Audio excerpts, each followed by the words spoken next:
তারপর আমরা একজন ট্যালেন্টেড পার্সন সম্পর্কে জানবো, যার নাম হচ্ছিল মার্ক জাকারবার্গ।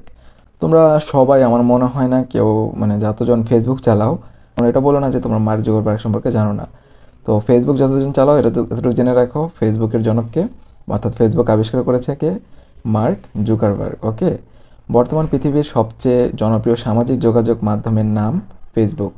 হার্ভার্ড বিশ্ববিদ্যালয়ের শিক্ষার্থী মার্ক জুকারবার্গ, তিনি জন্মগ্রহণ করেন 14ই মে 1984 সালে এবং তার 4 বন্ধুর হাত ধরে সূচিত হয় ফেসবুকের। শুরুতে এটি কেবল বিশ্ববিদ্যালয়ের শিক্ষার্থীদের মধ্যে আবদ্ধ থাকলেও বর্তমানে অনেকেই ফেসবুক ব্যবহার করেন। আচ্ছা দেখো, শুরুতে মার্ক জুকারবার্গ যখন ফেসবুক আবিষ্কার করেন, সেটা কিন্তু জাস্ট তার ফ্রেন্ডদের মধ্যে কমিউনিকেশন করার জন্য, অর্থাৎ 3-4 জন ফ্রেন্ড মিলে জাস্ট নিজেদের মধ্যে কমিউনিকেশন করবে এমন একটা অ্যাপস তৈরি করেছে। পরে দেখলো যে কি এটা পুরো ওয়ার্ল্ড ওয়াইড ইউজ করা যায়, তখন সেটা কী করলো, এটাকে পাবলিক করে ফেললো এবং সবাই যাতে ইউজ করতে পারে সেই ব্যবস্থা করলো। এই সংখ্যা প্রতিদিনই বাড়ছে। তুমি কি জানো বর্তমানে ফেসবুকের কতজন ইউজ করে ফেসবুক?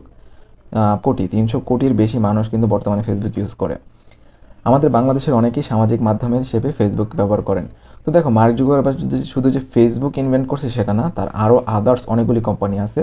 তুমি একটু কষ্ট করে কম্পিউটারে যেয়ে বা সার্চ করতে পারো মার্ক জুকারবার্গ কোম্পানি লিস্ট। তুমি যে ইনস্টাগ্রাম চালাও, ফেসবুক চালাও, তারপরে হচ্ছিল হোয়াটসঅ্যাপ, তারপরে থ্রেডস, এগুলি সবগুলি কে আবিষ্কার করেছেন?